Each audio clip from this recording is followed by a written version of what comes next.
Hey everyone, I welcome you all on NCERT Decode. सो आज हम read करने वाले हैं एन ओवरव्यू ऑफ सेल।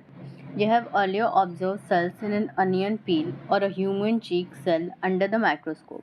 जब छोटे क्लासेस में होते हैं आई मीन 9th-10th में हमें एक एक्सपेरिमेंट करने को दिया जाता है जिसमें कि अनियन का जो ऊपर वाला लेयर है उसे पील ऑफ करके हम माइक्रोस्कोप में देखते हैं या फिर ह्यूमन चीक के जो सेल्स होते हैं। Let us recollect their structure. The onion cell, which is a typical plant cell, onion cell जो होता है एक plant का cell होता है, has a distinct cell wall as its outer boundary and just within it is the cell membrane. यानी कि मान लेते हैं कि ये अनियन का सेल है, ठीक है। तो अनियन का सेल है, तो अनियन सिंस वो प्लांट सेल है, ठीक है। तो सबसे आउटर मोस्ट क्या होगा? सेल वॉल होगा और उसके अंदर प्लाज्मा मेम्ब्रेन होगा। ये चीज़ जो सेल वॉल होता है वो एब्सेंट होता है एनिमल सेल में, ठीक है। बट प्लाज्मा मेम्ब्रेन हर एक सेल में प्रेजेंट होता है। The cell of the human cheek cell have an outer membrane as the delimiting structure of the cell, ठीक है। ह्यूमन चीक सेल जो होता है, क्योंकि वो एनिमल सेल होता है इसीलिए उसमें सबसे बाहर वाला जो मेम्ब्रेन होता है वो प्लाज्मा मेम्ब्रेन ही होता है, वही डीलिमिटिंग स्ट्रक्चर होता है, मतलब एक बाउंड्री जो बना रहा होता है। सेल वॉल उसके आगे नहीं होता है। Inside each cell is a dense membrane bound structure called nucleus. हर सेल के अंदर एक न्यूक्लियस होता है, ठीक है। डेंस होता है यानी कि वो उसके अंदर बहुत चीज़ें होती हैं। डेंस मेम्ब्रेन बाउंड का मतलब है कि उसके चारों ओर एक मेम्ब्रेन होता है, ठीक है, एक कवरिंग होती है। This nucleus contain the chromosome which in turn contain the genetic material DNA. ये जो न्यूक्लियस होता है इसके अंदर हमारे क्रोमोसोम्स प्रेजेंट होते हैं और क्रोमोसोम के अंदर अगर आप देखो तो डीएनए होता है जिस जो कि इंफॉर्मेशन स्टोर करता है और पेरेंट्स से ऑफस्प्रिंग को जो भी इंफॉर्मेशन ट्रांसफ़र करना होता है वो उसी में होता है, या फिर क्या फंक्शन परफॉर्म करना है, कौन सी प्रोटीन बनानी है, वो सारी इंफॉर्मेशन डीएनए में होती है। Cell that have a membrane bound nuclei are called eukaryotic. दो तरह का होता है कि हर सेल में न्यूक्लियस तो होता है, लेकिन किसी में न्यूक्लियस जो होता है किसी मेम्ब्रेन से सराउंडेड होता है, किसी में नहीं होता। तो ऐसे सेल जिनमें कि मेम्ब्रेन बाउंड न्यूक्लियाई होता है उसे यूकेरियोटिक कहते हैं, ठीक है। जैसे कि प्लांट का सेल है, एनिमल का सेल है। Whereas cells that lack membrane bound nucleus उन्हें प्रोकैरियोटिक कहते हैं, जिनमें मेम्ब्रेन नहीं होता है। In both prokaryotic and eukaryotic cell a semi fluid matrix called cytoplasm occupies the volume of the cell. यानी कि चाहे वो प्रोकैरियोट हो, यानी कि उनका न्यूक्लियस मेम्ब्रेन से ना घिरा हो, या फिर यूकैरियोट हो, ठीक है, जहाँ पे उनका न्यूक्लियस एक मेम्ब्रेन से घिरा हुआ है। सब में दोनों में ही एक मैट्रिक्स होता है, एक मतलब एक लिक्विड जैसा मटेरियल होता है। सेमी फ्लूइड का मतलब है कि जेली जैसा हम कह सकते हैं, ठीक है।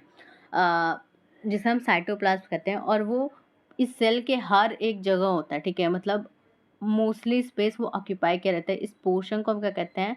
साइटोप्लाज्म कहते हैं। ये जो एरिया है जिसमें ये इधर न्यूक्लियस है, ठीक है। Ribosomes are non membrane bound organelles found in all cell, ठीक है। मतलब हर एक सेल में, चाहे वो प्रोकैरियोट हो, यूकैरियोट हो, चाहे वो बैक्टीरिया का हो, चाहे वो प्लांट का हो, एनिमल का, कोई भी हो, राइबोसोम सब जगह होता है। और जैसे मान लो ये राइबोसोम है, ठीक है, ये एक छोटा सा डॉट, ये राइबोसोम है, तो इसके चारों ओर कोई मेम्ब्रेन नहीं होता, ठीक है। ये मेम्ब्रेन बाउंड एक ऑर्गेनल होता है जो सारे सेल में प्रेजेंट होता है, चाहे वो यूकैरियोटिक हो, चाहे वो प्रोकैरियोटिक हो। Within the cell ribosome are found not only in the cytoplasm but also within 2 organelles, ठीक है। जैसे कि ये हमारा सेल हो गया, तो सेल हो गया, ये पूरा एरिया जो हो गया हमारा साइटोप्लाज्म हो गया। तो और ये जो चीज़ है इसे हम क्या बोलेंगे? राइबोसोम बोलेंगे, ठीक है। तो राइबोसोम केवल आपका साइटोप्लाज्म में ही नहीं होता बल्कि कुछ ऑर्गेनल्स, जैसे कि हम बोल रहे थे कि माइटोकॉन्ड्रिया होता है, क्लोरोप्लास्ट होता है, ठीक है। तो इन सब ऑर्गेनल्स में भी राइबोसोम आपको प्रेजेंट होता है, ठीक है। क्या लिखा है यहाँ पे? Not only in cytoplasm but also within 2 organelles. Chloroplast plant में होता है, क्लोरोप्लास्ट उस ऑर्गेनल में प्रेजेंट होता है। And mitochondria and on rough ER. आप मतलब डायग्राम देखोगे तो उससे ज़्यादा क्लैरिफाई होगा। Animal cell contain another non-membrane bound organelle called centrosome which help in cell division. Animal cell जैसे कि मान लो ह्यूमन सेल ही है, तो उसमें एक स्ट्रक्चर होता है जिसे हम सेंट्रोजोम कहते हैं। और सेंट्रोसोम वो स्ट्रक्चर होता है जो कि किसी मेम्ब्रेन से घिरा नहीं होता है और वो हेल्प करता है सेल को डिवाइड होने में, मतलब सेल डिवाइड होके अपना नंबर बढ़ाता है। Cell differ greatly in size, shape and activity. For example मतलब सेल जो है उसका साइज़ अलग हो सकता है, उसका शेप अलग हो सकता है, वो अलग फंक्शन परफॉर्म कर सकता है। एग्जाम्पल के लिए दिया है माइक्रोप्लाज्मा, ठीक है। द स्मॉलेस्ट सेल, सबसे छोटा सेल माइक्रोप्लाज्मा है, 0.3 माइक्रोमीटर लेंथ का है। ये जो ये है ना, ये इसे हम माइक्रो कहते हैं। टेक 10⁻⁻6 में इसका वो होता है, 10⁻⁻6 में। तो माइक्रोमीटर लेंथ, माइक्रो है तो ऑब्वियसली हम इसे अपने आँखों से नहीं देख सकते हैं। Bacteria could be 3 to 5 micrometre, इसका मतलब है कि माइक्रोप्लाज्मा सबसे छोटा होता है और वो एक तरह का बैक्टीरिया ही होता है ना, तो मोस्टली जो बैक्टीरिया होते हैं वो इसी रेंज के आते हैं। The largest isolated single cell is the egg of an ostrich. सबसे बड़ा एक सिंगल सेल है वो ऑस्ट्रिच का एग है, सिंगल सेल की बात कर रहे हैं। आइसोलेटेड का मतलब होता है निकाले हुए, मतलब जिसे हमने बाहर उस बॉडी से बाहर निकाल रखा है। Among multicellular organism, human red blood cell are about 7 micrometer in diameter। जो ह्यूमन का जो ब्लड होता है तो उसमें ब्लड को बनाने के लिए रेड ब्लड सेल्स होते हैं, आरबीसी। तो उनकी साइज़ जो होती है, साइज़ इन द सेंस कि मान लो आरबीसी का शेप ऐसा होता है तो उनकी डायमीटर की लेंथ जो होती है वो 7 माइक्रोमीटर इन डायमीटर होती है।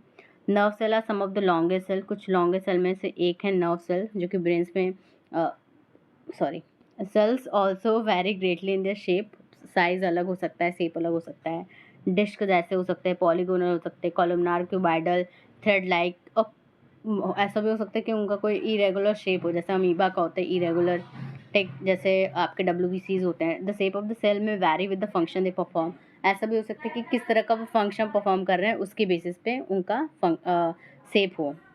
Thank you so much.